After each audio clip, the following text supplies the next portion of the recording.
Welcome back to That Gameplace Live, everybody, and oh my goodness, I have one question for you. Do you guys got money? Because Nintendo is eager for that dinero. Yes, they're going to be wanting some extra money from you, but you know what doesn't cost money? Watching That Gameplace Live. Shameless plug. Anyways, now we got a fun news day here today. We're getting some word about Stellar Blade, the hit game starring Eve, is actually getting a possible open world sequel. We have some news regarding a fighting game connecting to a former US president, and Nintendo is, they're being Nintendo, or EA. Depends on your philosophy about the matter. But my philosophy is, I need my co-host. I need Culture Casino! How you doing, my friend? I am just seeing that I was muted. I am now not muted, so I can say it's great. It's a wonderful Saturday. It's just really hot. I don't like the kind of hot. It's like Africa hot. You know. I bless the rains down in Africa. But there's a lot of. I'm gonna say this, folks, as a preview. Nintendo is money grubbing, and I don't like it.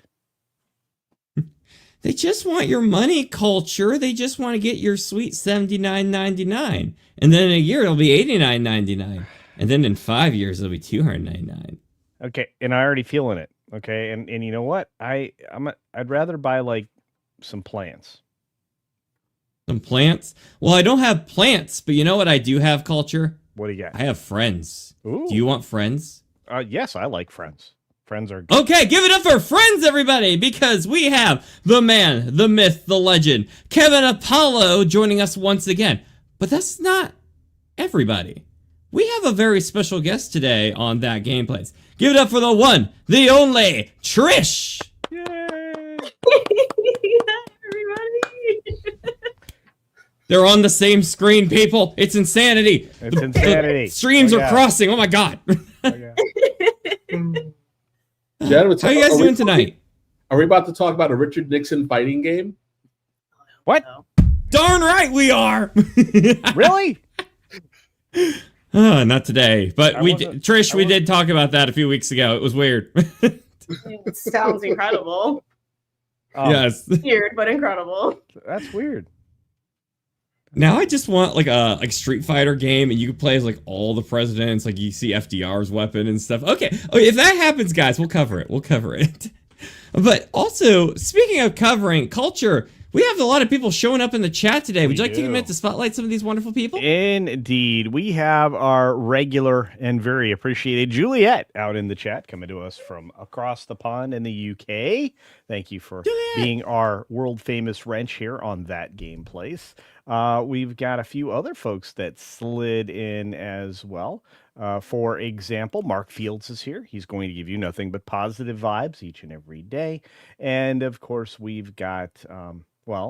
Juliet dropping a super duper chat for us saying for €2, no, wait, is that right? No, for £2 sterling. See, this is proper money.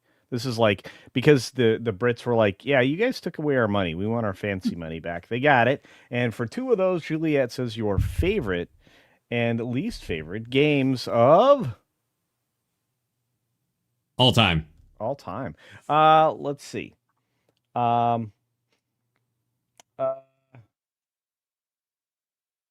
I think E.T. might have been my least favorite game, even though I played it multiple times to completion. So you're the one responsible for them burying them in the desert, huh? It was a bad game. And then let's see, you finished it? Hold on, we can't sprint past that. That game actually had an ending because you got flown away. You got flown away by the spaceship. Yeah, I must go now. My planet needs me. So you could float home, which is actually fly home. But what about your favorite game, Culture? Wow. That one's moved around throughout the years, but it's almost always been a Rockstar game.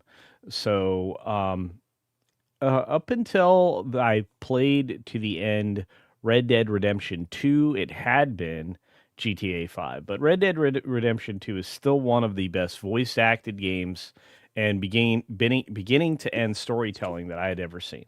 So that makes me happy because we usually don't get a lot of more recent games and answers on here. So that's refreshing. It shows that there's still some talent out there, even if it's few and far between sometimes. Even if it's a decade Kevin, ago.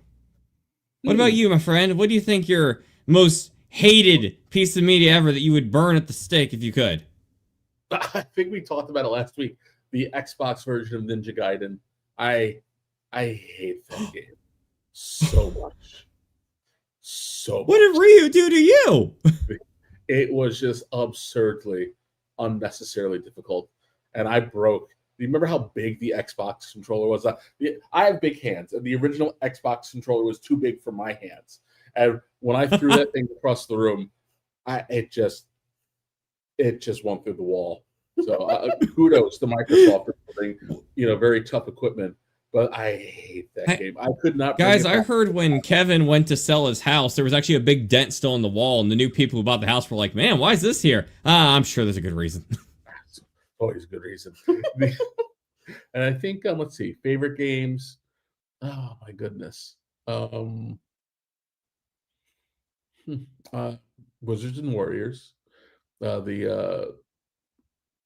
Nintendo Turtles arcade game version of it, because I love the Central Park level that is in the regular one. Thank you for not saying the Turtles NES game. Oh no. I think I was 24 years old when I found out that you could actually rescue the turtles that were kidnapped. Had no idea. The Rockstar version of the Warriors, I loved that game. Love that game. The Warriors come out them yay Warriors. The let's see, MS. I love them. All right, Trish, you are our guest here, and I wanted to give you a little extra time to think up on this. Do you have any answers you feel like you're vibing with? I don't really have a least favorite game, but I'm kind of like Culture, where I'm like, favorite game could vary, but I always seem to think of, and Nolan, I know you're going to appreciate this answer because we've talked about this before, but I love Paper Mario: The Thousand-Year Door. That's one of my yes. Good answer.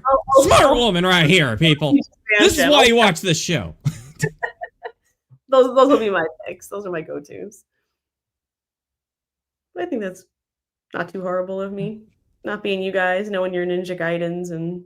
Trish, I'm sorry to interrupt, but I think we're getting some interference in the stream. I can't quite hear. Let me try to fix it. Okay. You guys are counter-programming me right now, and I've had it. I'm just saying. I am currently simulcasting on Tooney Town Wrestling and this channel just to tell Trish how betrayed I feel right now. Oh my! Specifically. Like you didn't know this was a possibility. Get out of here. No, I am beyond angry and upset, and culture at 2 culture, really. Hey, I'm always here. The big fella here is always here. No, I know you can't hear them, Dis. Don't worry. Don't worry, Dis. I'm telling them what you're gonna say. I just. Is this your true best friend? You didn't want to join the stream with us? Is that what it was? I'm gonna go. This doesn't want to ruffle feathers, apparently, but I'm gonna ruffle them all. Okay. Hold on. I'm gonna go. Nah, I'm just kidding. Not afraid of you. This does not say hi to Kevin, by the way. Uh-oh. He's made it clear. This is dissing Kevin. He is. Well, Marvin has decreed war on the channel, everybody, so make sure you go and give him all your hate mail and subscribe when you're in the process too. Yeah. All right, guys, I gotta get back to it. Enjoy the deception. We have been streaming for over 5 hours, so on purpose. Is that AEW match still going? AEW? Why are you doing AEW ended 10 minutes ago. We're watching WrestlePalooza right now. Oh my! In my head, I thought WrestlePalooza was on earlier. All right, well, go back to those. All right, I'm going back to the wrestling stream. Have a good stream, guys. Love you all, even you, Trish. Hi, Marvin.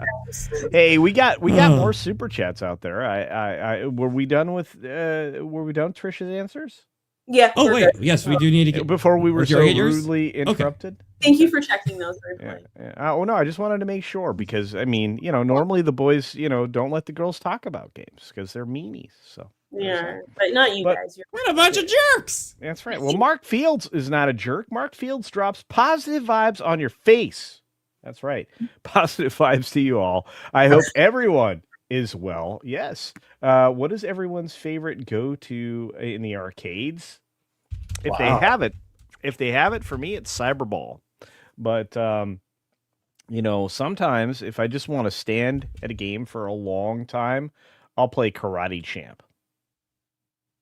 Oh, I remember that. Ooh. Yeah, I was a champion when I was a little one at the Las Vegas Riviera's video game competition. Oh, whoa! Were you basically living a real life version of the wizard I culture? knew you were going to say that, Nolan. I actually don't know. I don't. So bad. Oh, well, I need to watch it then. Apparently, so I was asking if you're being stalked by Billy Mitchell. No, but it was great. I had so much fun. You guys don't even know.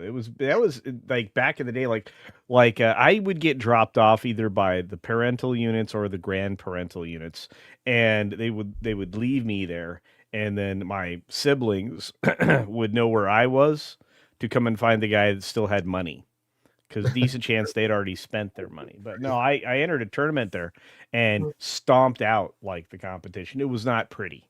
I lived on that video game. That's actually probably the one that got me interested in working for one of the video game companies that was local to me at the time. So, yeah. But anyway, there's reminder that Culture Casino is the most interesting man on the planet. Kevin, what arcade game did you play back in the day? Let's see. I was probably too young to do it, but the original Narc video game, I love that game. It's blowing up drug dealers with a rocket launcher. Who can ask for anything? Oh my god, it's that game. Oh my god. What about you, Miss Trish? I've been anxiously awaiting a remake. What is going on? Where's my Narc game? Mine is probably the Simpsons arcade game. Oh, I love that game. Loved that game.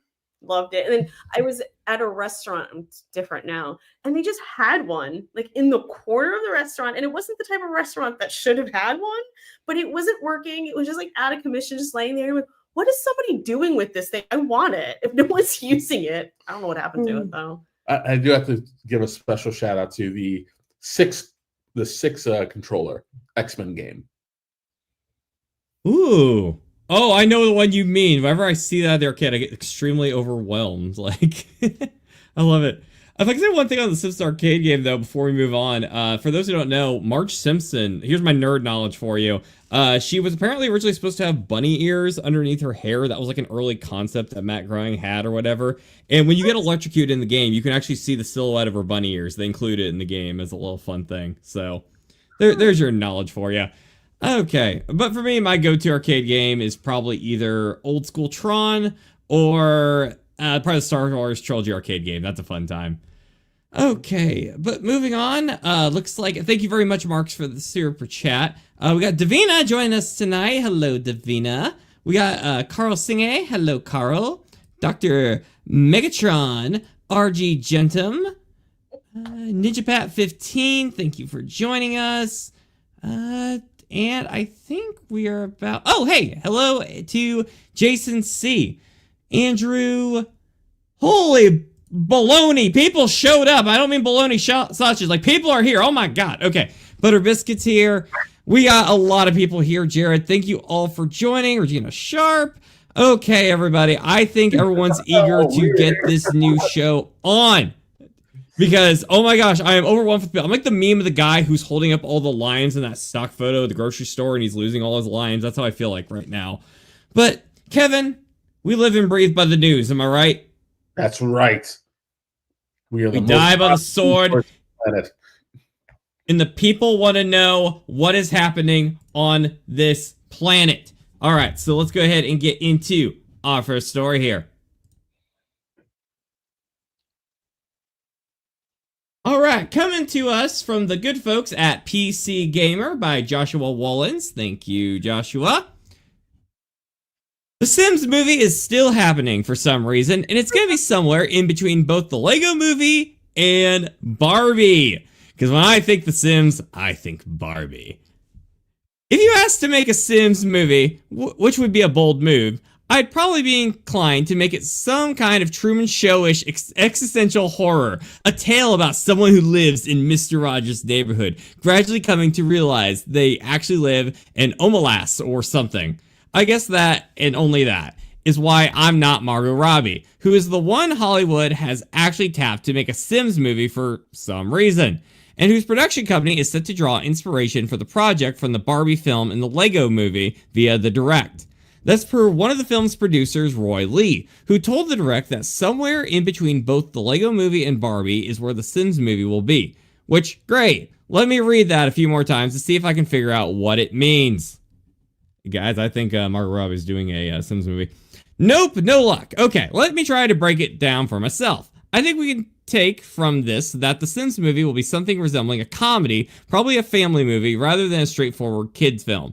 And that's humor will be pretty universal, but maybe dip into the more esoteric every now and then, you know, like the bit where Barbie chats about fascism. Also, maybe Ryan Gosling will sing a song. That would be nice. It's sort of like people were wondering, what could a Lego movie be? Until you saw it, and I'm producing with Margot Robbie, and we're probably wondering, what could a Barbie movie be?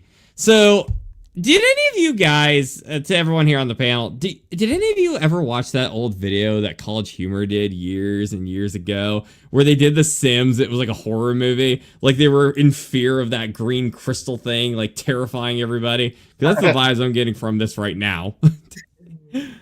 I did not see that, but honestly, I kind of like the idea of if you're going to do a Sims movie, make it a horror movie. I don't. Yes. My thing with this is they don't speak any known language, so I don't really know how that's going to work because they just speak Simlish and it's just a bunch of. The whole film is just subtitles. They just talk in Banjo-Kazooie talk the whole freaking movie.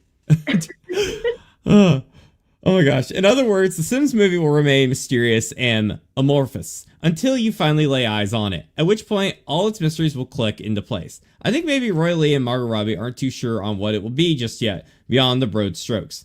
The Sims feels like a very weird choice to make a movie out of, but as our own Andy Chalk noted, back when word of it first leaked, Hollywood has made successful films out of emojis and, well, Barbie, which isn't exactly a plot-heavy franchise. Perhaps the Sims movie will actually be good. It surely can't be any worse than Borderlands. Oh, they have taken challenge accepted here. All right. Now, I'm going to go to the most educated in the Sims lore, the culture of it all, who's the most engrossed in everything that the Sims has ever been. Of course, I am referring to Culture Casino. Culture, what's your take on this? I'm what? You're the Sims expert, right? Sure. First of all, Sims started to suck about halfway through Sims 3. The idea that putting it into a movie only works as a horror film, especially based on all the stuff that they push as far as the identitarian garbage. But if you even set that aside, I can't imagine. This is the game where you lock people in your basement and watch them die. I mean, that's not the point of the game. Wait, that's not the point of the game? I thought the idea was to collect all those little like headstones in the basement. I mean, for some people, that is the point. But I mean, you know, I like have the ghosts get all mad at you and stuff. It's super great. What? Yeah, you didn't try to kill everybody that was a Sim. I did. It made the map a lot quieter. I'm going to tell you, when you started to assemble your cemetery in your basement, the map got way quieter, and there weren't a lot of kids anymore. That was freaking amazing. So yes, this will be a great horror film. This is going to be better than Five Nights at Freddy's. I'm telling you right now. So I'm serious. Hey, I think it'd be a good time if they really ham it up. But you know, okay, let me get to the actual Sims expert of the panel. I have a community called Misery Rock. Is one of my little town areas. So yeah. sounds happy. That's super fun. Kathy Bates is right at home down there in her little basement cemetery plot. Anyway, go ahead. Sorry. Trish, please take the mic. Tell us, as the residential Sims fan of the panel, what what's your take on all this? Are you shocked at all by this? Do you think this could possibly work? Give me your 2 cents. I don't get it. You know what I mean? Like I don't understand why. Because The Sims it could be what culture said it was, but otherwise you could just have families. Like it's just a sandbox kind of game. You just do whatever you want with them, and there's no storyline. I mean, there's some Sims lore and the history of the franchise that they theoretically could maybe draw on, but honestly, outside of a horror movie, I don't understand how I'm telling you right now, you could sabotage like the kid who wants to be the rock star, put some water on the stage. It'd be freaking amazing. I'm so excited. What is going on in these Sims games? Oh, the ways that you can gank a Sim is just out of control. And Sims, gank a Sim. They will take a pool and they will remove a ladder and just like let Sims just like telling you, some of them are crazy. Drowning is fantastic. Oh, you could leave a Sim on the roof. That one's super fun. Like you build a rooftop patio and just leave them up there. I always thought I was kind of a morbid kid for blowing up all the rides in Roller Coaster Tycoon, but I was the tame child. I see that now. You were. And there are ghosts and things, so, there's werewolves. I wonder why. I'm sure they didn't die with any problematic causes. No, I'm sure they don't want revenge. You could, ganking a vampire is still some of the best stuff. But anyway. Well, like me saying that, I'm like, they could. I don't think they're going to, saying Barbie in the Lego movie, but there are occults in the game. There's vampires, there's werewolves, there's aliens, there's like they could go there if they wanted. I want to play it now. Who doesn't? This game sounds amazing. Kevin, after you've heard that The Sims is basically indoctrination for a very morbid cult at this point, do you want to play this Sims game? What do you think about this movie? No, I want to lock people away who spend all their time playing this game. What is going on? We are breeding future episodes of Forensic Files. Does it help that when I play it, I make it like a soap opera? Is that better? I'm picturing one of those like 1990s PSAs they used to have in the cartoons where you have like a schoolyard of all these kids and one kid finds a copy of The Sims and Kevin comes running out of the bushes and slaps it out of their hands like, no, don't! I'm just saying, that's my drama. Make it like a soap opera. That's what I do. I'm benevolent. I make my people work. I don't want them to go. Well, maybe this movie can get some Hollywood success. We've seen it with Minecraft. We've seen it with the Barbie movie. Maybe The Sims is just the next big franchise waiting to happen. Because don't worry, folks. There can't just be one. There's got to be 12 of them. But, we're definitely going to be finding out a lot more when we get closer. A trailer is bound to drop, and I'm sure we're going to have a lot more to say. So please, everybody, stay tuned here on That Game Plays. All right, speaking of... It really does stress me out. I don't understand how there's going to be dialogue in this movie. But... All right. Oh my gosh. But Culture, we have a lot of people. So many people. Can you bring them up on the screen to give them some love? Oh, you're muted. It's silent love right now, sir. Okay, silent. Okay, all right. It's endless though. It's silent and endless. But anyway, Blue Sharky's here. My thoughts: how and why? Yeah, I to your inquiries, sir, I have no answers. I don't really know. Let's see. Davina Duckworth says, "Who needs Dungeon Keeper with these players?" True story. True story. Look, it's super fun to off people. It just is. Okay, don't take that wrong, YouTube. I'm talking about in Sims. We're talking about Sims here, not actual people. Yeah. Listen to Culture. I wasn't kidding about how people play this game. Yeah, I mean it's pretty heinous, and the game's been around forever, 2014. Yeah. And look, I mean, there's actual content on YouTube where Sims players are eliminated on purpose by players. So it's not me. Okay, it isn't. It wasn't me. He's just like, what? They have speed runs like they have speed runs like, hey, how fast in Mario 64 can you beat Bowser? In The Sims, it's how fast can you kill a Sim? I'm assuming there's probably a record for that somewhere. I've watched ones like that. And do, like, Oh my god, are you serious? Dude, Yeah, you can put your sim in a box, like and or put their friend in a box. Yeah. Put windows in the box so that the sim can see their friend dying.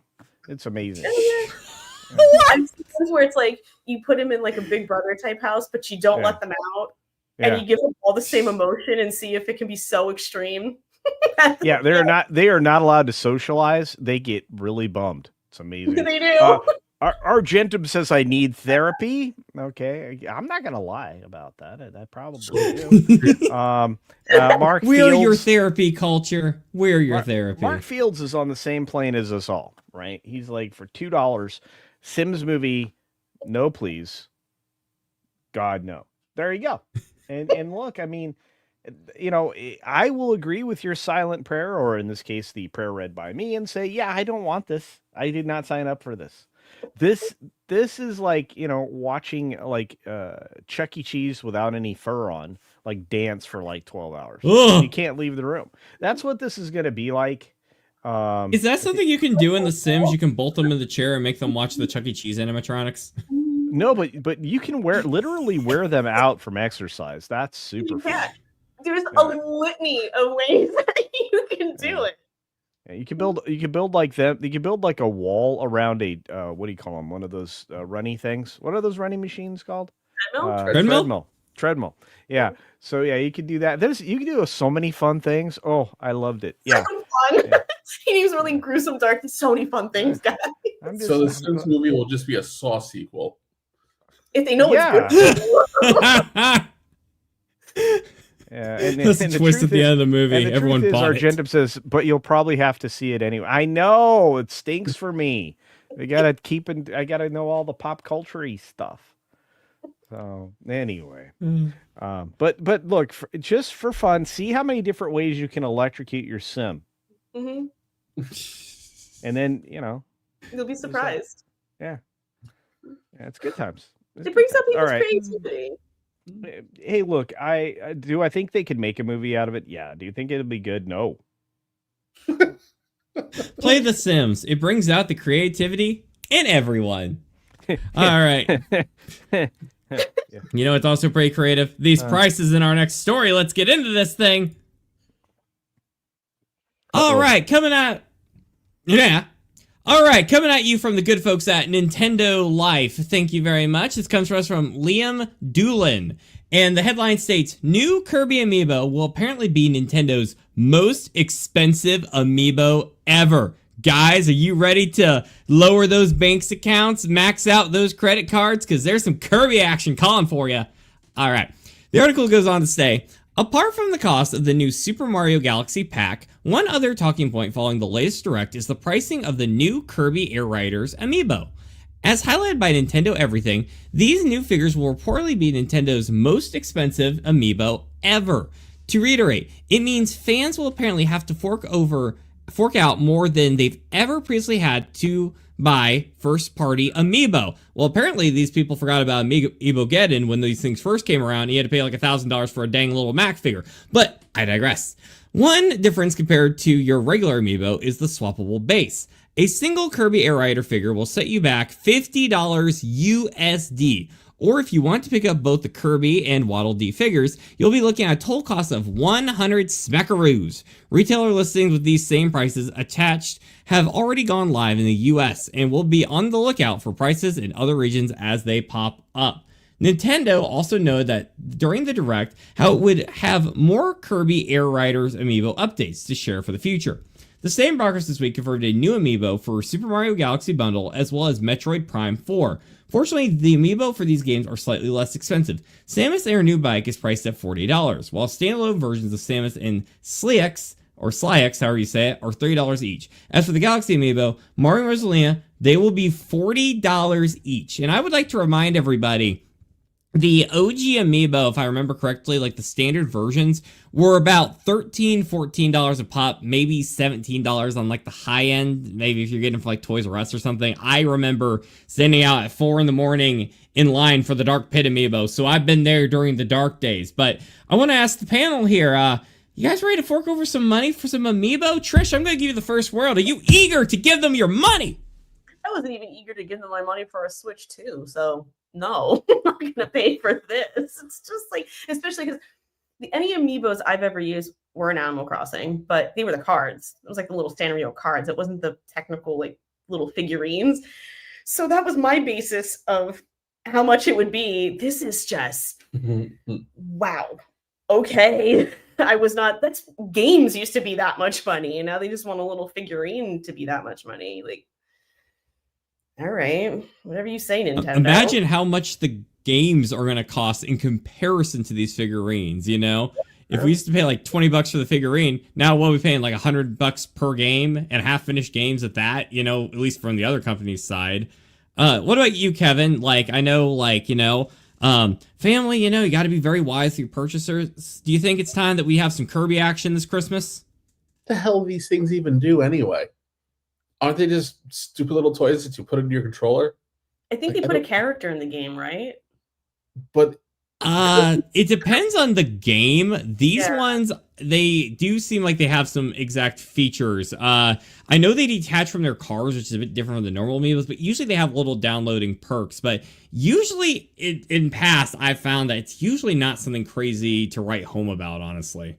so you're gonna drop $50 for a little extra DLC in a game that probably cost $60-$70. What is happening at Nintendo? What's going on? Sometimes 80. Yeah. Sometimes 80. Are we back in the opium business? What's going on, Nintendo? You're getting high in your supply. We need you to come back to normal and stop this. This is not good. We're Sony levels of stupid right now, and you never go full Oh, Sony. no. Never go there. Never go there. I'm just getting flashbacks to $599 US. $599 US. $599. It's Ridge Racer. Ridge Racer. I need to get a clip of that. Culture. Oh man, are you saving up your money every day to get you some your Kirby on here? What are you thinking? No. Honestly, well said. Well thought out. I like it. No, just think about this. Over here to my right is a shelf with a fleet of amiibos on it. And the amiibos are lovely. They work great for they do different things in different, like, very important games that involve Link. So, like, the vast majority of my amiibos are involving, well, Zelda, Legend of Zelda, in some form or fashion. And I use them regularly on various games that actually will, you know, give me some kind of spiff, bonus, whatnot. And I was very disappointed with Breath of the Wild's spiff allowance with all the different amiibos I had, including the little clawy arm guardian guy. I thought that was going to be massive bonus. Was not. It was something, but it wasn't great. So I like amiibos. I think they're neat. But if the game doesn't have Link, I'm not buying it. So it's fine. But I'm not, and I'm definitely not going to pay the kind of money they want me to pay for this garbage. This is like you can find better toys than this at any like corner shop in Japan. So like, you just, you can walk in. I would rather pay double the price and get like a Figma or something like that. Then you're going to get some more articulation. You know what I mean? Well, yeah, but if you just walk into a 7-Eleven over there are better toys. I'm just saying. I'd believe it in Japan. Japan makes me feel bad about all my life choices, but that's why we have importing people. Yeah, if I can chime in here. We also export people, Nolan. Lots right now. Anyway, sorry. Let's keep going. You're fine. I apologize. You're good. It's just, I think these are cute, you know, and there's definitely going to be a market because the reality is Kirby definitely sells. I see Kirby merchandise pretty frequently. He's been a big hit, and I think there's reason to be excited about this, and especially if you played the original Kirby Air Rider. Like, if this perhaps is giving you like some exclusive characters, I'm like, if it makes you happy, go all out for it. It's just something as a Nintendo fan who's been very loyal to them for several decades now. Just these, them electing to make their content and their products this expensive instead of cutting costs at some other spots.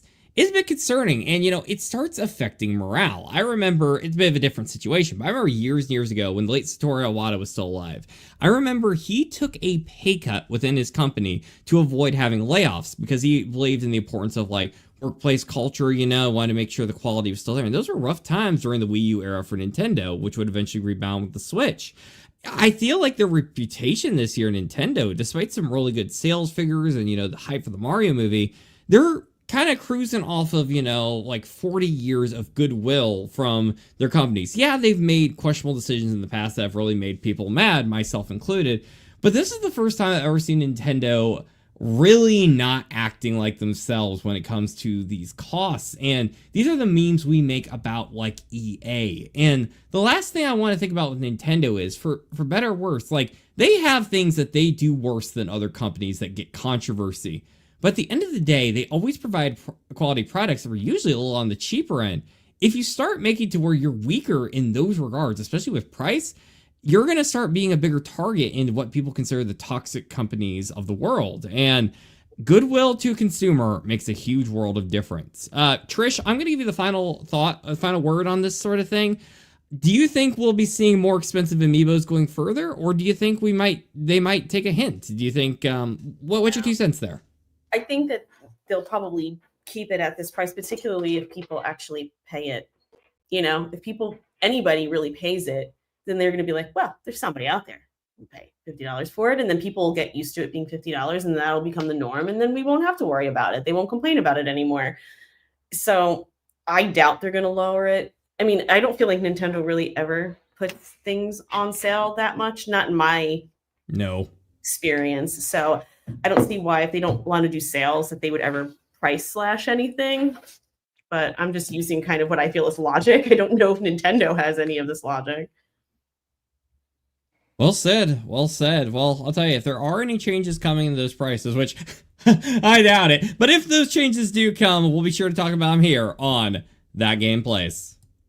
All right, Culture. There are so many people here. I feel like, oh my gosh, we have over 200 people collectively watching between YouTube and X. So thank you very much, everyone. We always appreciate your support. And well, it's been a bit of a crazy day so far. We've definitely seen you guys have been very active in the chat. We just love getting your way in and stuff. We also have some super chats with having some wonderful statements and questions. So, Culture, can we get a little showcase of our wonderful audience and answer the questions of the super chats? Certainly, yeah. And don't forget, the murder movie's coming soon. The Sims. Can't wait. All right. We got Mark Fields out there for $5 worth of quarters. Thank you, Mark, for that. We much appreciate it. Says blind box Godzilla figures are $15 a piece now. Really? So this price does not surprise me anymore, sadly. Really? Did not know that. That's just so weird to me, because I remember the days where you had to import the Godzilla figures. You got to pay good money for older figures that were discontinued now. Yep. Of course, we live in a post-Godzilla Renaissance world here in America, but man, $15 for a blind box. Yikes. Oh my gosh, this needs to be like $5. Okay. Ouch. We've got our friend Archer Merchant for $5 and quarters. Look at this, guys. We are getting close to pizza for Kevin. None of us else. Take me gnome tonight. I love your icon, dude. None of us are ever gonna eat other than Kevin, but it's fine. Anyway, Archer Merchant says, and don't forget, if cards read wrong, or mods Nintendo might brick your Switch too because of their war on piracy. So what if it scans one of those wrong? Yeah. Yeah. I mean, we actually have a story that's going to tie into this a little bit here, but go ahead, Culture. No, this is the kind of stuff I hate. Nintendo is, if it scans wrong and it just doesn't read anything, it shouldn't penalize you. If a game card's wrong, just say not invalid game. The fact that it'll brick your stuff is it's going to create a situation where there might be legislation in the U.S. that will punish Nintendo, I believe, but I could be wrong. Culture, when has a robot ever made a wrong decision? It's not like they were trying to kill Sarah Connor. I I mean, robot overlords. Yeah, no, we love you.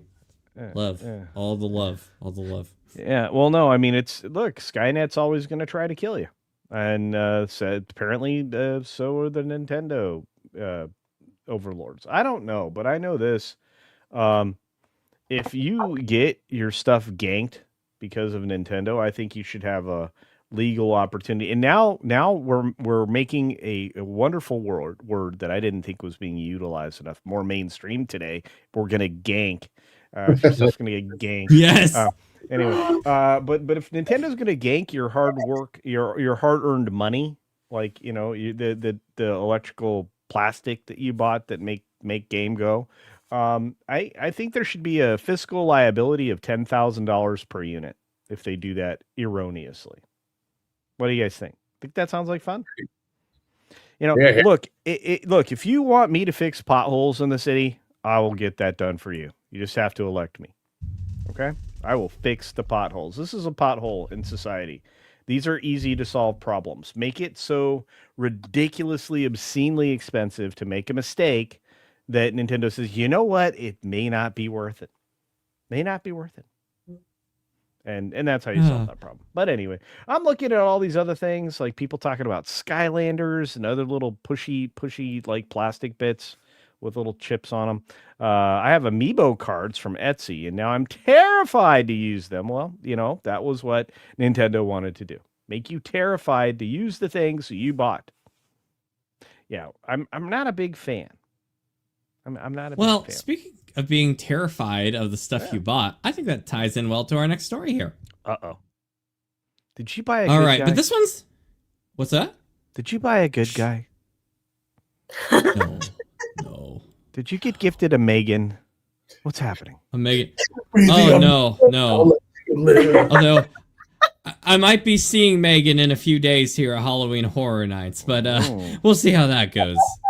There you go. All right, so this one might actually be a little more funny than rage-inducing, because coming at us from Games Radar, if you play a pirated Super Smash Bros. Exactly 69 times, nice, on Nintendo 64, Nintendo's sneaky anti-piracy measures will lull the illegitimate user into a false sense of security and trap you as Mario forever. This is coming to us from Dustin Bailey. Now, one thing I want to say before we get into this story is, if any of you are familiar with piracy in video games, there are a ton of videos about piracy measures affecting games. A lot of it stemmed from a game called Spyro the Dragon back on the PlayStation in the late 1990s, and it had a message on there where it was basically like, I'm sorry, Spyro, you're playing a pirated copy of this game. Please buy a legitimate one. It would lock you out of the era. Well, there was a trend that started here about 4 or 5 years ago. I did a whole video kind of revolving around this, where people would make these uncanny ones. Like, you'd say you're playing a Mario game, and it's all happy, and then something morbid happens. It tells you piracy is a serious crime and that the police are gonna come and get you. Every 4-year-old's scariest dream, something that you probably thought about at least once in your life when you got those old FBI warnings before a VHS tape of Gone with the Wind or something. Now, fortunately, a lot of those do happen to be fake because they're trying to get in the whole creepypasta or scary online video aspect of it all. But it appears Games Radar is reporting something that actually is very much real. The article goes on to say, Nintendo is even more prolific than most video game publishers in its efforts to crack down on piracy, and it was implementing anti-piracy measures in its games even decades ago. That includes a series of triggers in Super Smash Bros. For Nintendo 64 that slowly make the game more and more annoying to play, with a not very nice trap that'll stick you in the Mario dimension forever. Super Smash Bros. Contains a sneaky delayed action anti-piracy measure to lull the illegitimate user into a false sense of security. Dang, this is mafia tactics. According to the fastidious Mario trivia aggregator Super Mario Broth on Blue Sky, which Super Mario Bros. Broth, been a long-time follower, check him out, does great work. The game will be normal the first 68 times it launches. Starting with the 69th time, however, every selected character will turn into Mario. The only way out of the Mario dimension is to completely delete your save file. Yes, I know what you're thinking, and I agree, nice. But it's unlikely Nintendo picked that number for any meme-related reasons. Well, the number 69 has developed its connotations well before video games were even a twinkle in William Higginbotham's eyes. It had not yet become a ubiquitous gag the internet would eventually turn it into. Plus, it's not even the only special anti-piracy number in Super Smash Bros. So I'm going to go on and show you a little bit of how this works here. Once again, thank you to Super Mario Broth on Blue Sky here. I'll pull up a new tab here. All right, so here's some video footage. Once again, big thank you to them. They do very impressive work. So as you can see here, Super Smash Bros. Contains a sneaky delayed action, and piracy measures to lull the illegitimate user into a false sense of security. The game will be normal the first 68 times as it's launched. Starting with the 69th time, however, every selected character will turn into Mario, as you can see in the footage here. So, definitely not creepy, but you know, I mean, you're just gonna get a lot of Mario in your life. Kevin, have you ever encountered any anti-piracy measures in video games? Or are you a good, respectable little boy back in the day that never did download any Limp Bizkit songs from the internet without them knowing? Am I right? I didn't do that. I said things like golly when I was younger, so I'm not on the piracy train.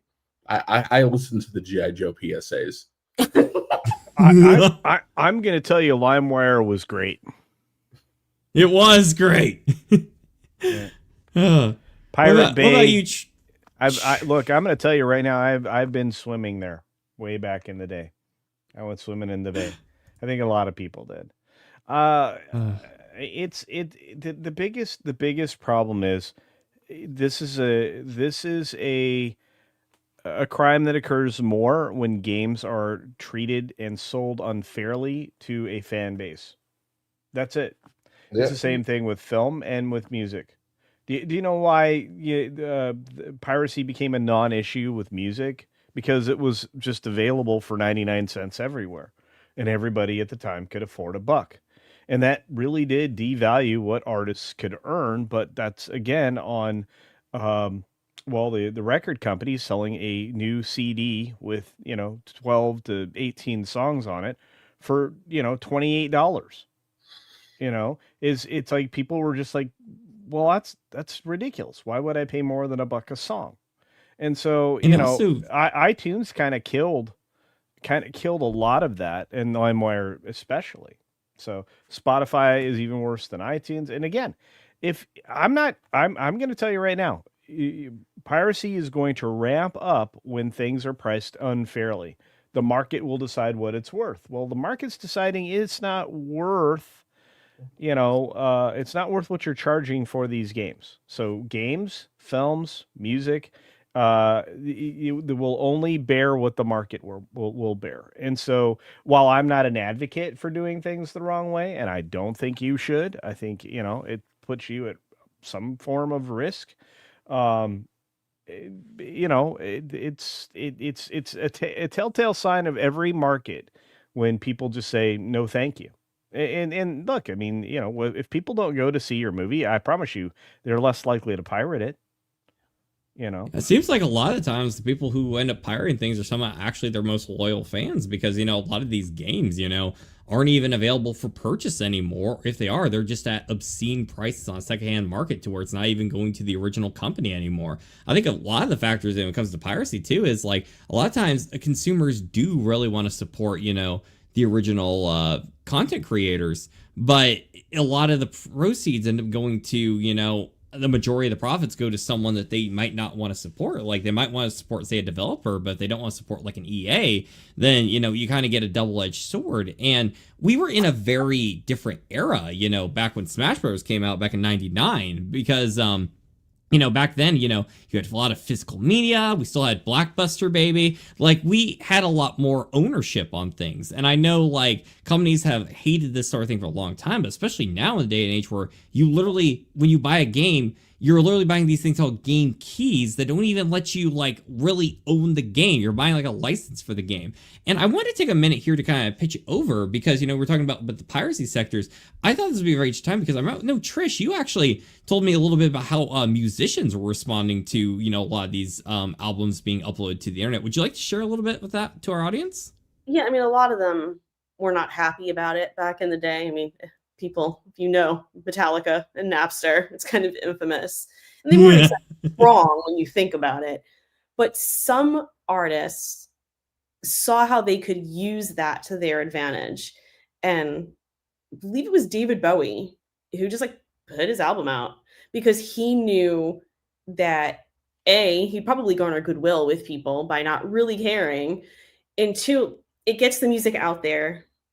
And then people would be more inclined to check out other music, go to his shows, maybe look into some of his merch. So he looked at it as a tool to use, as opposed to a thing that needed to be crushed, as opposed to Madonna, who, you know, would release versions of her songs and then 30 seconds into them have a whole message, you know, chastising the user about pirating her music. So it's like, oh, you thought you were downloading the song, but gotcha. And she's going to yell at you. So it was just kind of interesting how some artists looked at it differently. And of course, it would be one like David Bowie, but yeah, they didn't all see it across the board as a negative. And they were kind of right. I think it really did help David Bowie at that time with his music. And sometimes it's a matter of people want to test something before they buy it. They want to know, is this worth my money?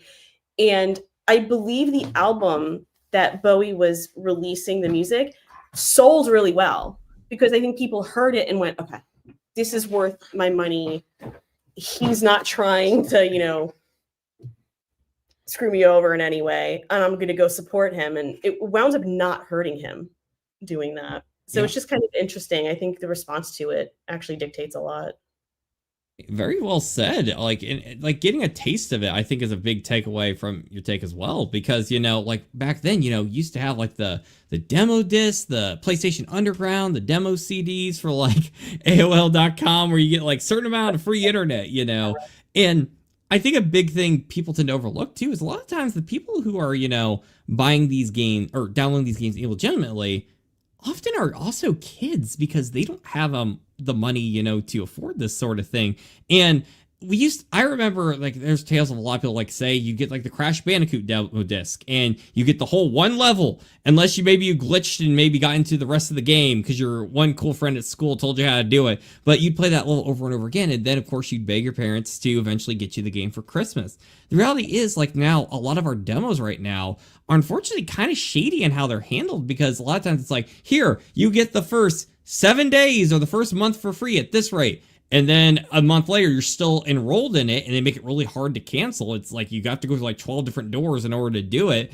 And you are kind of afraid to even take the demo because you're afraid you're just going to end up losing a bunch of money anyways for something you never even bought. So it's always interesting to see what kind of measures companies will do to avoid piracy. But at the end of the day, it shows that the consumers, there's a reason like a lot of consumers are doing it. I don't think it's because they just have ill will, these companies.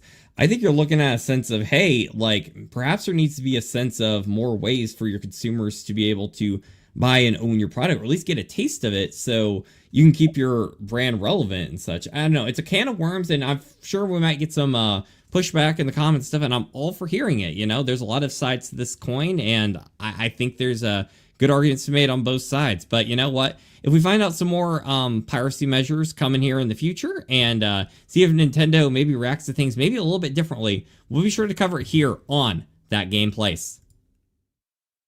You know, I'd respect those that pirate That Game Place, but you don't have to because we're all ready for free. Culture, do you want to bring up the wonderful people in our chat? Hi, wonderful people in our chat. I'm bringing you up. You're great.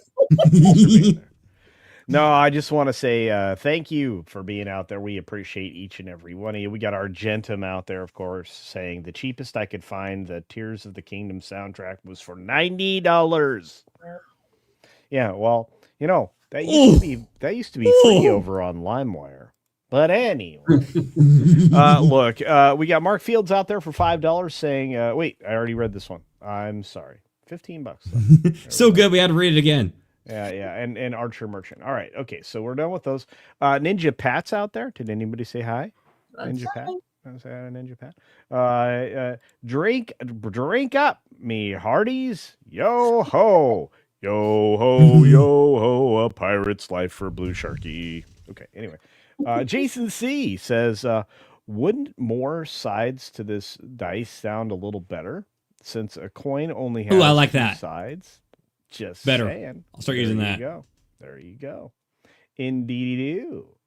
Actually, people do steal content from YouTube and try to sell it. Pathetic. Oh, I know. I've now been notified that there are 2 people trying to use my content. Why? I don't know. It's not very good. It's just me. My favorite are the ones where they don't just, take the video. They take the full concept and then they use an AI to hide the fact that they're hiding a video. They add like a new voiceover, but it's like the same script. I know what you're talking about. That's super fun. Yeah. Argentum's out there. I do not like pirating. I really don't. No, it's hard to. First of all, it's not good. It's not good. People are trying to make a buck.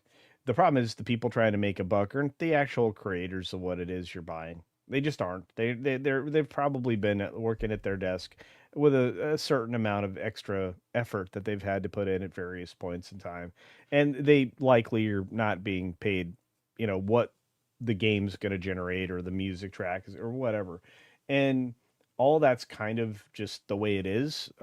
Corporations have always taken advantage of their employees, whether or not they use that verbiage. But you know what? That's just how things work. If you don't have the ability to capitalize yourself, you fall under someone else's yoke, and that's just as true here on YouTube, where there's a 30% cost of doing business if you're monetized at all. So it just is yoke. what it is.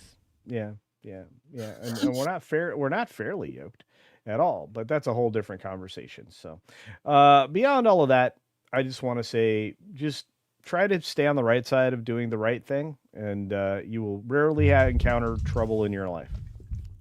And don't forget about, if I could chime into culture here, don't forget about morality. It evolves in a lot of different places and a lot of different locations. We might not always agree on everything. We see a lot of craziness these days from a lot of people thinking a lot more about themselves, or they think they're doing the right thing. Just remember, morality is king, and try to do what you can to treat others how you'd like to be treated yourself, Yeah. So, if you spend time justifying things that you want to do instead of knowing that they're right or that they're wrong, that's usually not a good spot to be in. But that's just my opinion. Don't listen to me. Listen to Nolan. He's got Nintendo. Well, I can.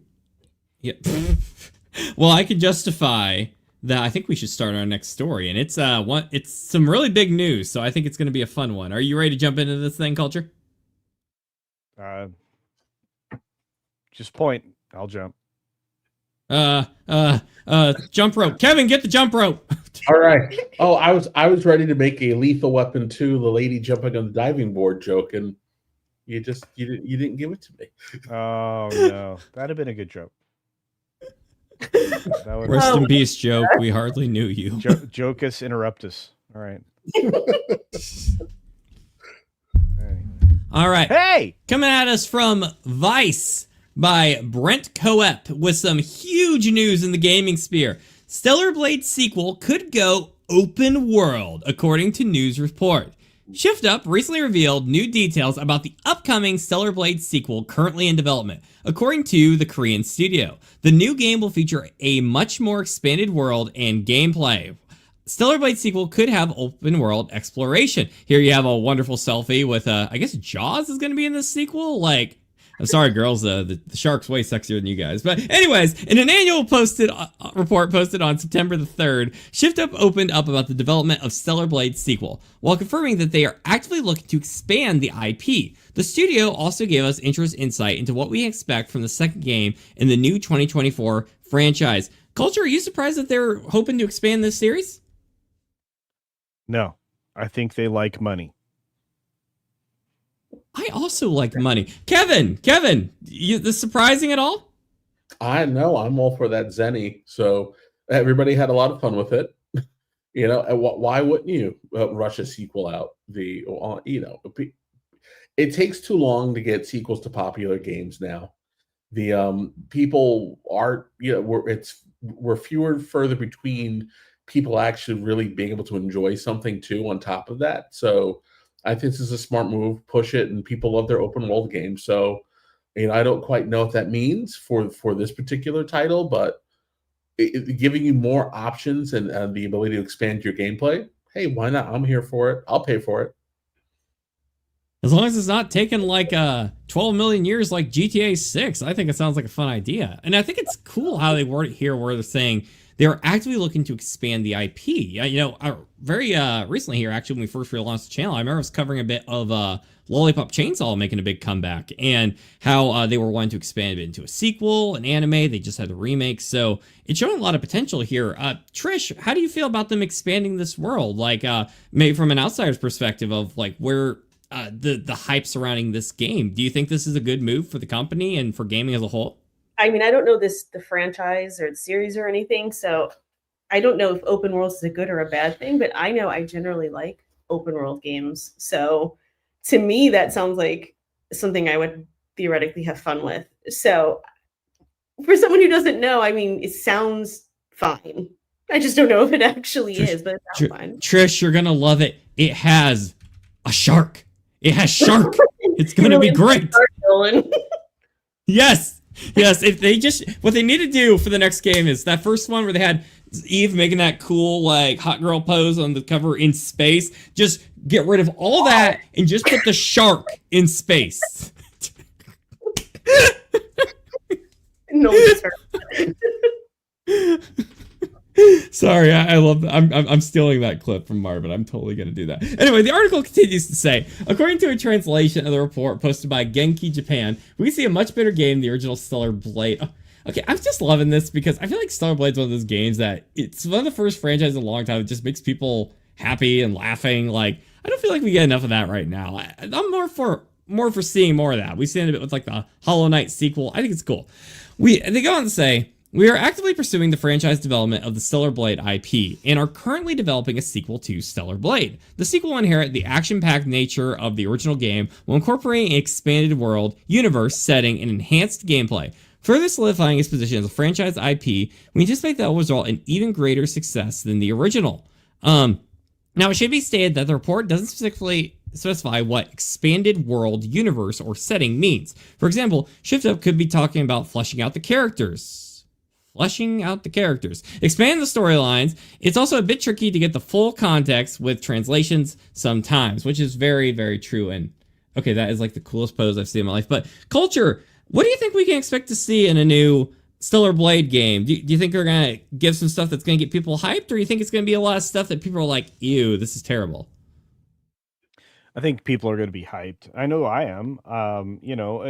Look, to me, there's always room for telling or extending the tale in most cases. Sometimes you've wrapped something up so completely there's no more room for growth. This would be Toy Story 3. Yeah, this would be growth.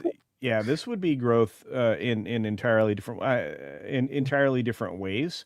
Obviously, open world. I love open world games, but I like playing in the sandbox. Some people don't. Some people like, hey, I'm gonna hold your hand down the path, and you can't get off the path. I'm gonna keep you here, and then you shoot that creature, and then you have to beat that boss before we go over here. See, I don't need that. I need like the whole like, hey, there's a creature over there, like, the aggro, you can see you're getting some aggro there. But if you walk away now, you can go, pick some more flowers or something, because you're going to need those flowers for potions anyway.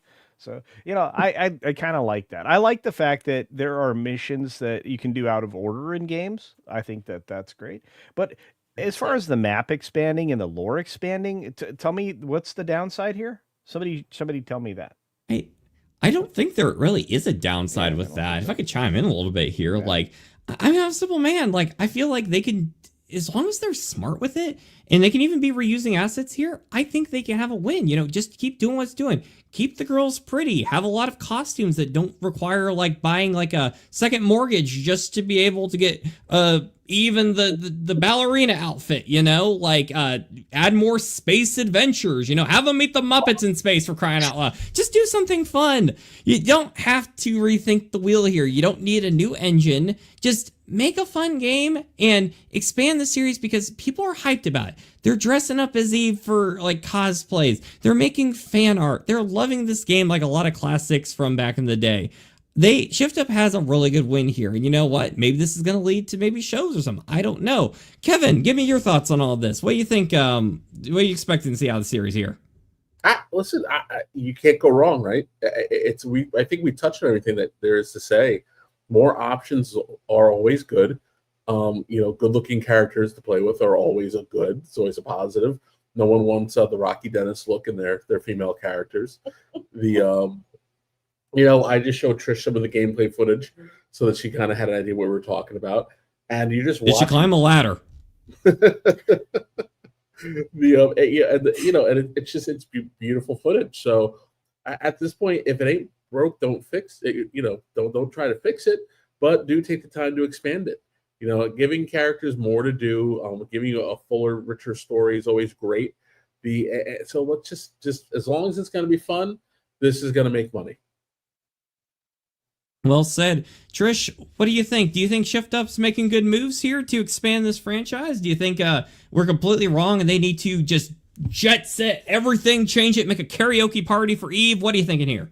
It's all wrong. No, it sounds like it's good based on what you guys said. I just saw a little bit of the gameplay, and yeah, to me, I'm like Culture. I'm like, what is the downside to it? Just based on what I know, I can't figure that out. So go for it, Stellar Blade. That's what I say. Yes. Go forth, brave child. Still Stella that blade. Oh my goodness. Well, Fish up here a little bit, also saying Shift Up plans to release spin-off content of the series as well. Also revealed in the report are Shift Up's plan to expand on the Celebrate IP in general. In a second tweet posted by Genki, the gaming insider revealed that the Korean studio has plans to build up the new IP in a full-blown franchise. Of course, various works is a bit vague, but I could totally see Stellar Blade working as an anime or getting its own merchandise live, which might still be cheaper than amiibos. Oh, did I say that? After all, the game's protagonist, Eve, is so popular that 3,599 figurines of her character sold out in literally seconds. Oh my goodness. While the collectibles were highly detailed, lifelike replicas that's still incredibly impressive, they were practically the price of a new car down payment. Well, take a... Never mind. Anyway, Stellar Blade has also leaned heavily into doing collaborations. For example, the game released Nier Automata DLC. I apologize if I say that series wrong. I haven't personally played it yet. And recently launched the Goddess of Victory, in all caps, Nike Experience. Because when I think Stellar Blade, I think Nike. I wouldn't lie. I'm secretly hoping for the Stellar Blade Fortnite collaboration where we could get Eve skin in Battle Royale. Yes, Eve fighting Mrs. Incredible. That will be a sight to behold. So, yeah, if you're a fan of live action or the action RPG, it appears you'll be getting a lot more of it in the future based on the latest report. The Stellar Blade sequel will be a lot bigger and more ambitious. And I gotta say, I'm really hyped, guys. I think it'll be a really fun time. And once we get that first trailer, we'll definitely be sure to talk about it here and all the craziness that's bound to come on That Game Place. Alrighty, that was a fun story, guys. Culture, do you want to bring up some of our wonderful chats while I get the next story ready? Yes, I'll bring up the mediocre ones too. Oh God! Like this one from the House of Apollo. Sorry. Anyways, laughing at Davina and saying I try not to think of that sadness. Well, yeah, I mean we try not to think of Governor Newsom also. So there's that. I see Carl's out there. What's up, Carl? Good to see you, buddy. Thanks for joining us. We got Extreme Meme out there. What did the figurines look like? I'll find out. Give me a second here while you're going through this. Sin. It's a sin. I didn't find the landscape that interesting. Landscape? There was landscape? There was landscape in that game? Anyway, yeah, I'm not looking at the landscape, my friend. I'm not. But I am looking at this. This is a super duper chat from our friend Archer Merchant for $2 more in quarters. Well, Kevin gets a 2-liter of pop to go with his pizza that none of us are going to be able to eat. Let's see. Let's see. But I know. I'm just I'd like to tease you, big guy. But anyway, but will it do as well as Intergalactic? Intergalactic is going to make negative money. Negative. You know how Concord made negative money? Remember? I remember. I also remember that this is going to make negative money. So there are some games that are destined for negative money, and a lot of them are now and in the future will be tied to Neil Druckmann because he is negative talent. he fired the lady that was the talent in the building. And you could tell that, after she was done with the last good Uncharted game, she was gone. And then Neil took over and things became toilet water. Toilet water. But it's not toilet water. Also, Thank you for the $2 super chat. Did find the statue, okay? This is the realistic Eve of Stellar Blade statue, and actually it is like really incredible here. Like, it looks even a little bit more realistic than the game. Eve has a lot in common with Rogue because she's got a good backstory too. What could that be? Wow. That was a good joke. That was a good joke. Yes, it was. No, I'm proud of it. In fact, I think I'm yoinking that joke. I love it. Yoinking. Yoink. We have the best words lately. We do. I'm loving you guys' vocabulary. Lord Connor kept saying schmuck the other day, and he was saying it more than I do. I was so happy. But go ahead, Culture. Indeed. No, look, hey, I'm going to tell you right now, these are going to sell well, or are. Yeah. May or did. I don't know. Is it past tense? Yeah.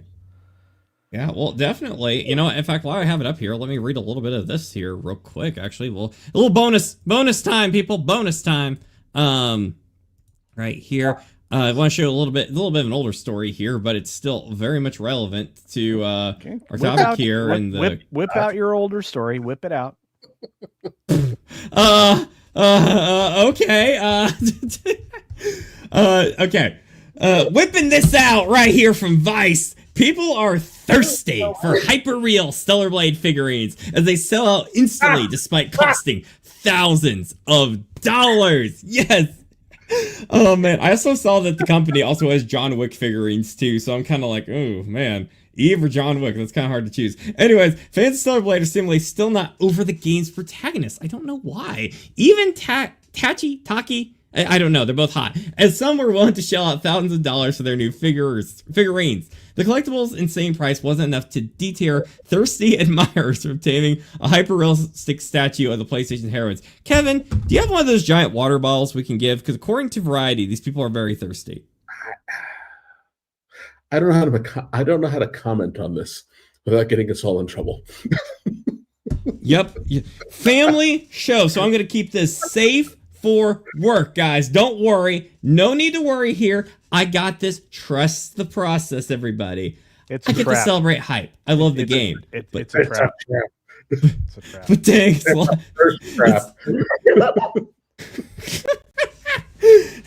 Yep. So they're off the shelves. The hyper-realistic Stellar Blade figurines were originally teased. They knew what they were doing. On April 15th by JND Studios. The 1/3 scale collectible figures, the 2024 game's main protagonists, Eve and Taki. I feel like I'm talking about like a food when I say Taki.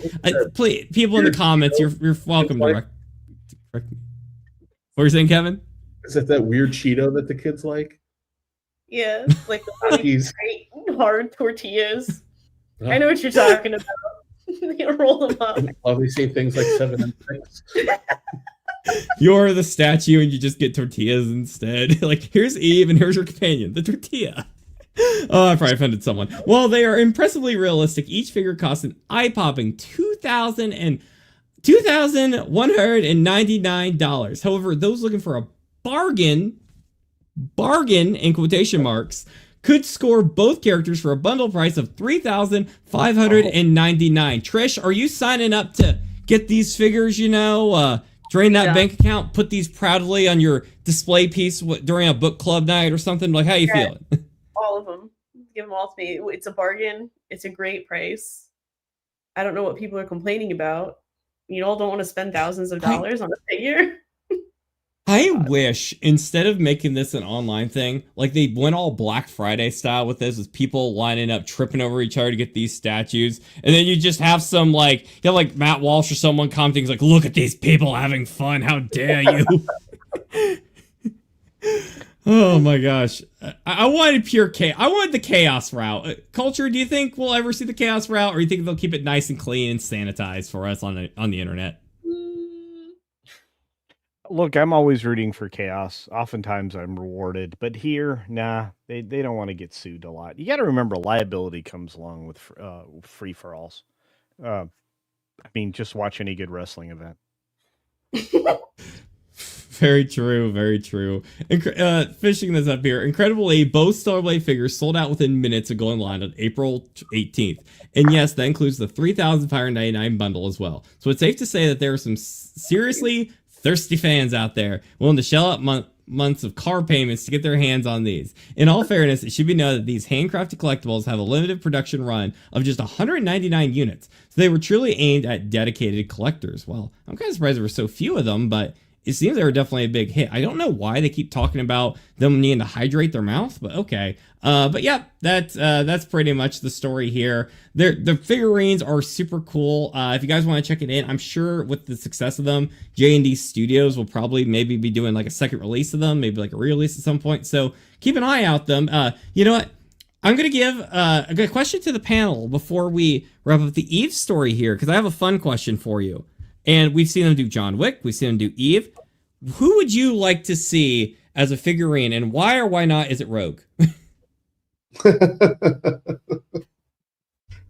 don't know. I actually give me the Anna de Almor's ballerina.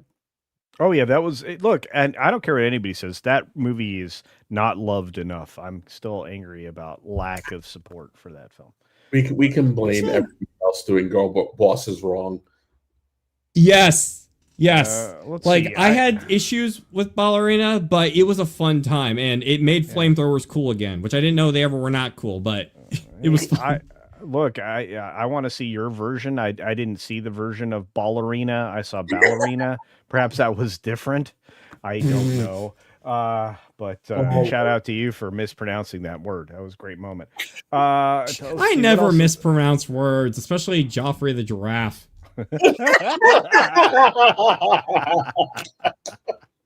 All I know is I think Rogue would be a good choice. I think they've already done a Rogue though. And yeah, look at that. That just looks like she just looks tough, man. She looks tough. She's got a huge sword. Just think of the fact that she's able to handle that huge sword. And very gracefully. Like she could probably knit with that sword, you know. She's got precision touching with that sword. Before I get demonetized or I get yelled at by the boss people, Trish, please tell me, what statue would you like to see? I'll say Rogue for you because I have no horse in this race. So for you, Nolan, I'd like to see Rogue happen. Thank you. We all love Rogue, and I don't know. Maybe in time we'll finally figure out who's going to play her again in X-Men. I hope it's a good announcement. But, you know, if we do find out about that and any new statues from these wonderful people, we'll be sure to talk about it here on That Game Place. That's right. Oh, I think we have some super sneaking in here, Culture. Am I right? Yeah. I'm super gonna sneak in there and say I'm gonna have to take a break here in a second and go get some water because I'm thirsty. Let's see. We got a super from SFXF 314 Sabretooth Raptor, our good pal for 5. Culture Casino. Wait, no, it's not. Oh no, it's the arcade currency. We're gonna call it quarters and say thanks. It says, and I quote, "When will Culture be a character in a game? A Borg and Othello game?" Oh man, I still don't know how you put those two things together. I've been thinking about that for a little while. I guess I could just stare at a skull and in the skull can have implanted Borg things on it. That would be pretty cool. Anyway, you know, and maybe it could be in a Sims movie. I think that would be perfect. But anyway, maybe explore across the centuries. Et tu, Culture? Yes. At 2. Marvin said in Rome BC era. That would be really good. I always pictured myself either being eliminated with poison or with a lot of knives in my back. I just feel like, you know, that's likely the outcome for me. So probably at a rally of some sort, you know. Anyway, I just want to say thank you for that, SFX. We love and appreciate you, and it's good to see you. We really do. You always come in here every week, man. We always appreciate all your love and support. Culture, Rainbow, wet your rainbow whistle, my glow friend. Stick, Peepaw figure. I want that. I want that because then I can have a summer sizzle whenever I want. Just go to your feminine hygiene aisle in any pharmacy store. I didn't need that information. Culture was in Bloodsport, right? You're not supposed to tell people that. Tell anybody. Man, I'm glad it's after 9 o'clock right now. Yeah. Do you know where your kids are? For us, it's more important to know where Jonas is, and whether or not we're going to get a phone call. Dad's going to call. We're going to be in trouble. Oh, no. We're having too much fun on the show. Hide the fun stuff, everybody. Turn out the lights. Hide everything under the bed. Oh my gosh. All right. Well, I think we got one more story here, but I once again want to give a big thank you to the wonderful people in the chat. We cannot do it without you guys showing up. We have over 270 people watching right now between YouTube and X. Like, y'all showed, and we appreciate it. So I know the Stellar Blade Eve figurine has some dedicated people lining up in droves, but we do too. So when I make the Culture Casino figure, you know, you guys know what to do, right? Am I right? Oh, yeah, look at that. Nice. I can't believe I did that with Kevin on here. Now I'm sad. Kevin makes everybody look fat. One flex. Someday right, I'll be a big boy like Kevin Apollo. That's a status men only dream of. But right. I also dream of our last story here today, and it's a doozy. I just learned who Barack Obama mains in Smash Brothers, and it's a top tier choice. This comes to us from Screen Rant by Sean Magala.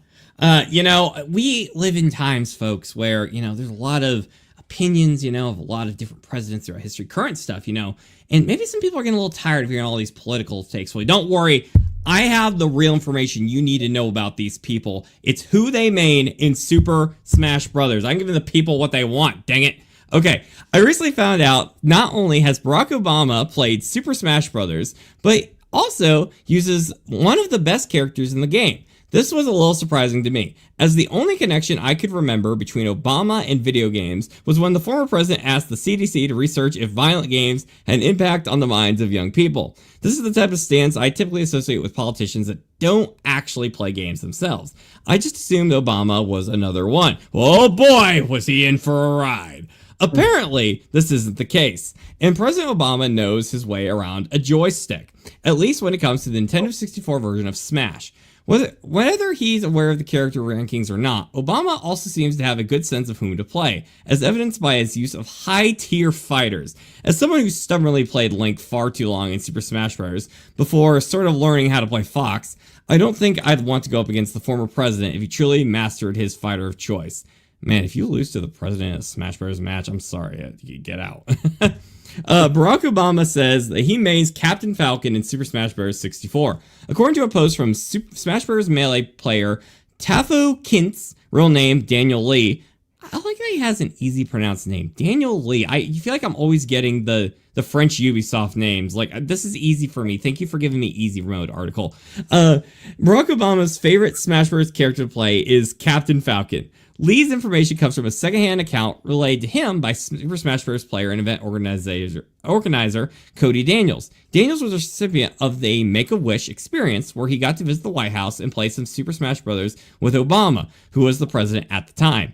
By Daniels' account, the president was better at Super Smash Bros. Than the average casual player. Whether this means Obama is secretly longing hours of the game, or just had a natural aptitude for gaming is unclear. Either way, it's interesting to learn that the former president could hold his own in a friendly match against a competitive Smash player. It probably helps to a certain degree that Captain Falcon is one of the better fighters of Super Smash Bros. On N64. All right, Kevin, I'm going to give you the first word on this. You know, here I'm going to give you a little curveball here. Okay. All right, here we go. What Smash Brothers character would you really think would fit the most out of all of them? Would fit which president? Oh, Lord. Oh, let's see. You know what, Senator? I can't answer that question. I mean, I think you can. I mean, I can. But you won't. I won't. You almost got me in that joystick mention, too. So I'm gonna. There's nothing I can say here that will not end in disaster. Oh my gosh.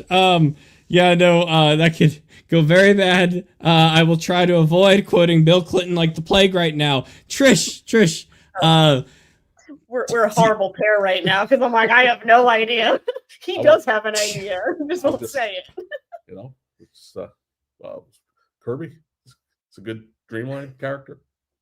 Does lots of things. Okay. Fun, cute, Okay. you know. I could see, you know. All right, culture. Do you have any like visionaries you feel like would fit somebody?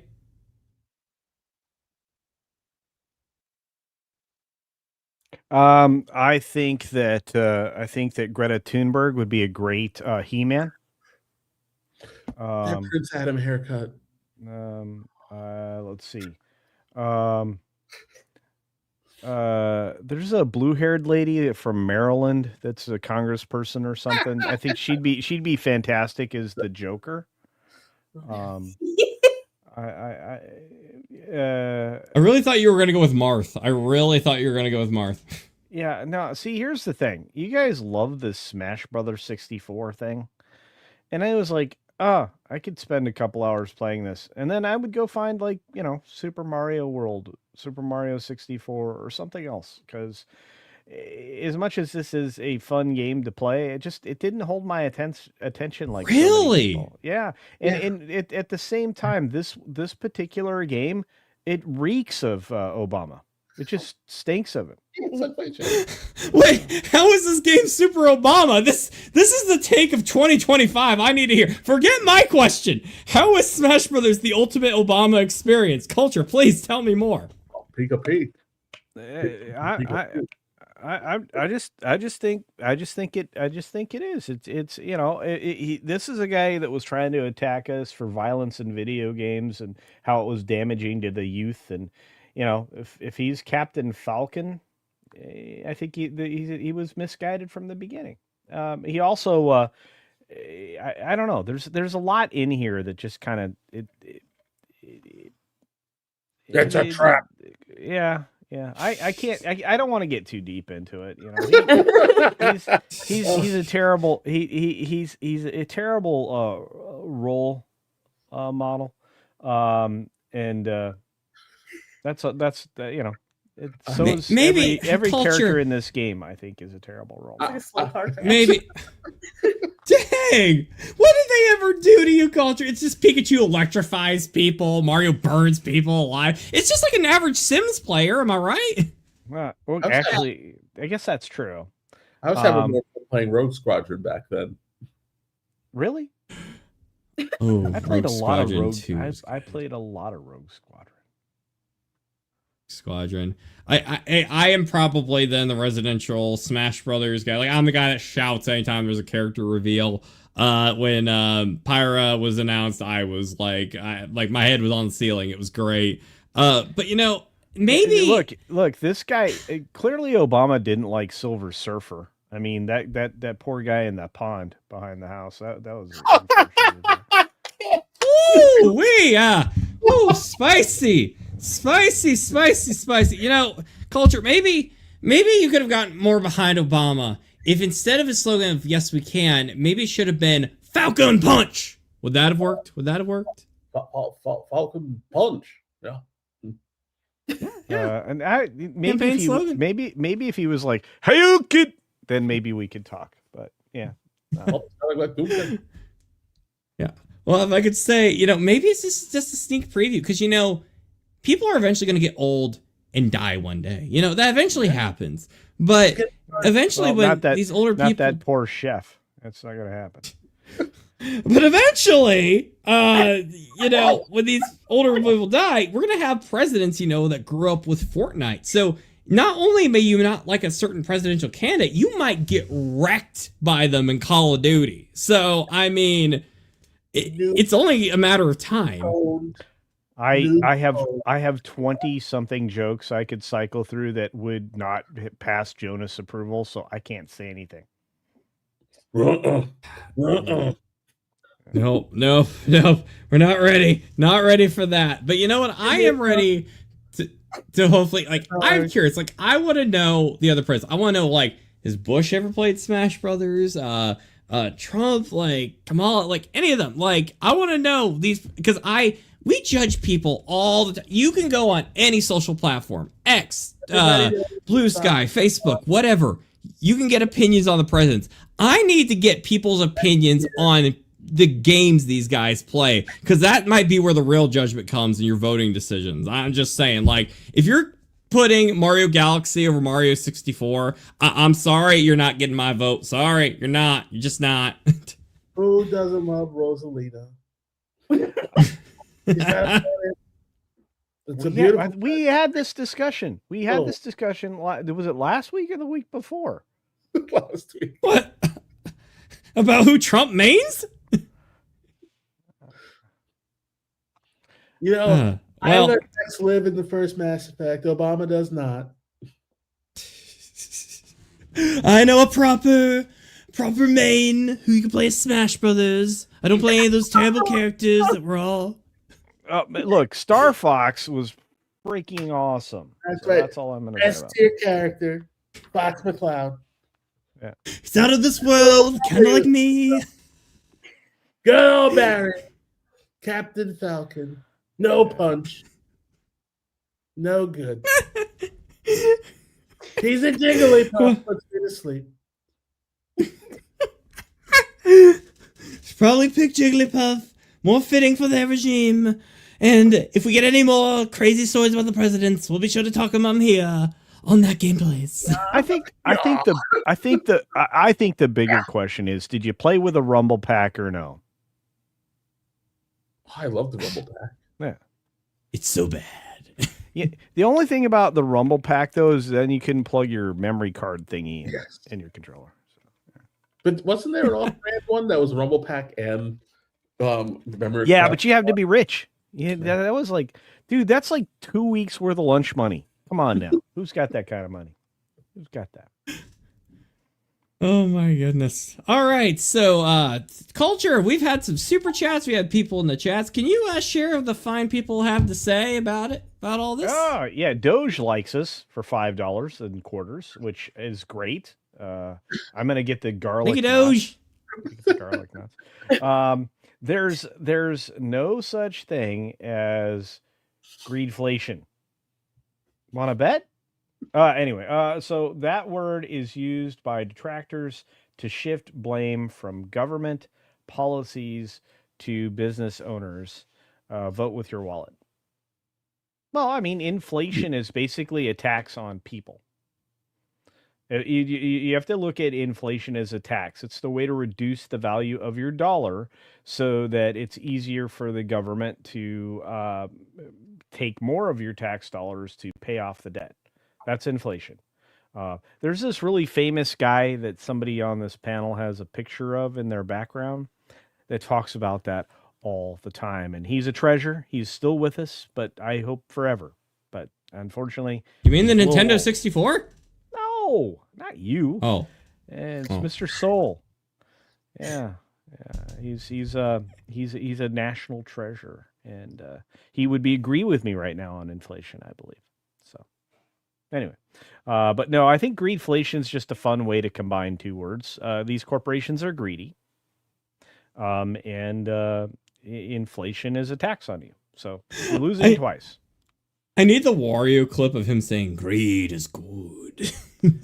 Hey, look, we need what's his name saying that? Because that was a great line in a movie, and Yes. Wall Street is one of those great movies. So.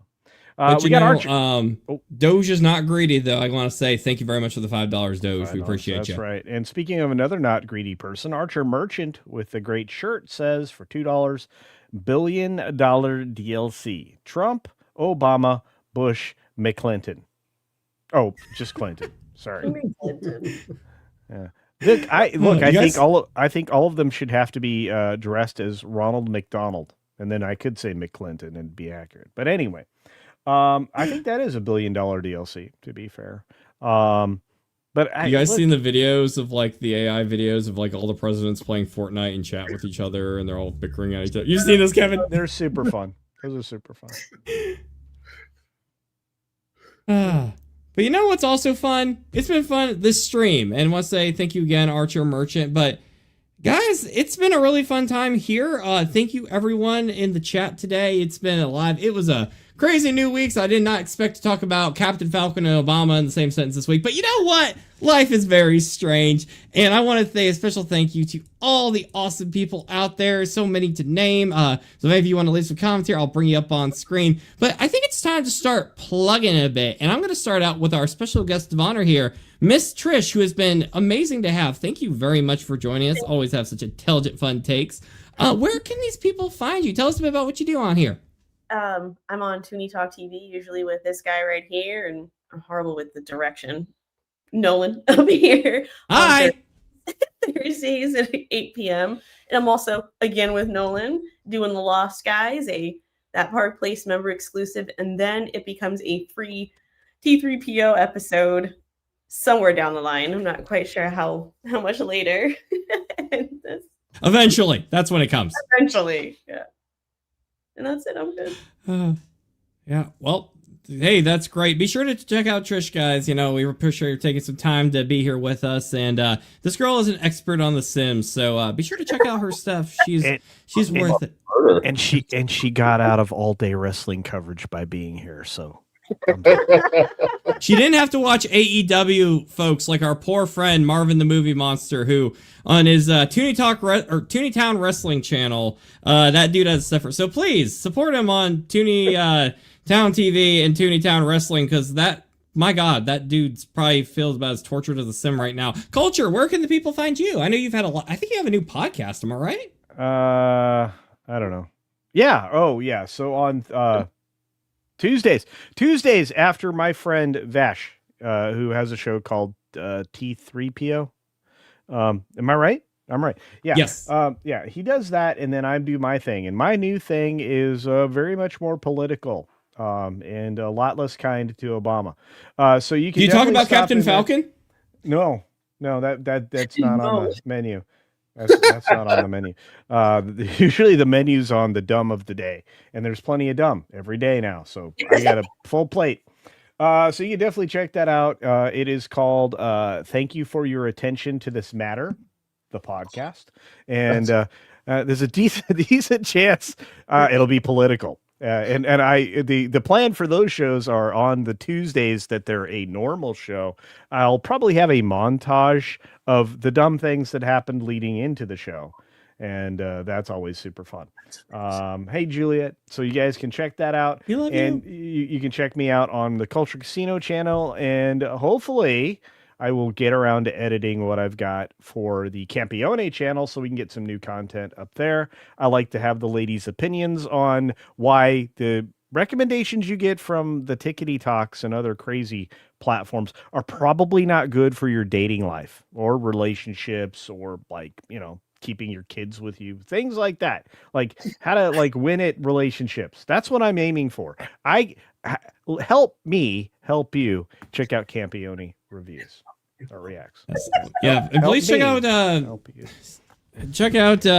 Culture Casino. This man, I feel like everywhere I look I see this man show up, and he works his butt off. So please give him some love. If we can't crowdfund getting him that rogue statue, let's at least subscribe to him. Come on, let's at least do that. Kevin, if you don't mind, before I give your plug here, I just want to take a minute to bring up this question from Extreme Meme. He wants to know, what movie series are you watching tonight, Trish? The House of Apollo. I think you and I are in the same boat where we're like, we don't watch things anymore. Yeah. It's bizarre. I mean, I will sit on the YouTubes like right now and watch a bunch of stuff, but I don't know, television shows, I just haven't been watching any, which is very unlike me, but I'm sorry to let you down, Extreme Meme. I don't have an answer for you. It's okay. I'm used to letting Extreme Meme down, usually with my deadlines. But Kevin, you have an amazing late night show. To plug whatever you want to plug, my friend. You can plug the local Taco Bell if you want. That sounds fun, but Taco Bell hasn't been the same since they got rid of the dog. Yo quiero Taco Bell. Let's see, we got Lord of Apollo Tuesdays and Fridays. I think Tuesday we're going to be talking about, what did we say last night? Our favorite buddy cop movies and TV shows. And then after that, we'll probably break down to who our favorite buddy cop duo is. So why it's not Merton Riggs is beyond me, but we'll go from there. What channel is it on, Kevin? On the WDW Pro channel at 11 p.m. Tuesdays and Fridays. Sometimes Culture is there. Sometimes Nolan's there. It cost me a lot of money for those tranquilizer darts to get Pro out of the studio for you guys. So just so you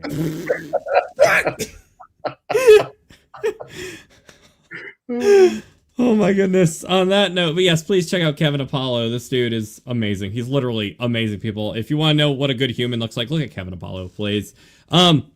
All right, on my neck of the woods here, you can check me out at Nolan Thunder. I talk about video game mysteries, internet mysteries, and all sorts of crazy, paranormal, wacky content. My entertainment is a mix of documentary, B-movie, horror, comedy. It's like a big production with sets, props, 80s, synthesizer, soundtrack, you name it, I got it there.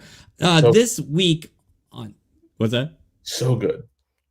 Thank you. That means the world. These are good people here. Watch them before me, but yes, thank you for the kind words, Kevin. Yeah, this coming week, actually, on Tooney Talk TV, which will be Thursdays at 8 p.m. on Marvin, the Tooney Town TV channel. Sorry, he's got a lot of channels. Got to remember all of them. During the live stream, I will announce which video game is the tie-in subject matter for the new episode Lost in the Files, which is going to be a shorter Halloween special. It's going to be a little different from the normal, more documentary-heavy ones I've been doing lately, but hopefully it's a fun time, and just to give you a little bit of a fun, little bit of time of your day. I think you guys will enjoy it. Once again, that's Lost in the Files at Nolan Thunder. Have a whole playlist on YouTube. But I want to say thank you again to Trish for joining us for this wonderful show. She is wonderful. I want to say thank you to the amazing, amazing people in the chat all showing up here. Over 300 of you out there. So, on that note, we're going to wrap up here. But, as we always like to say here at That Game Place, don't forget to get your game on! Stay thirsty, my friends. Yes! Right.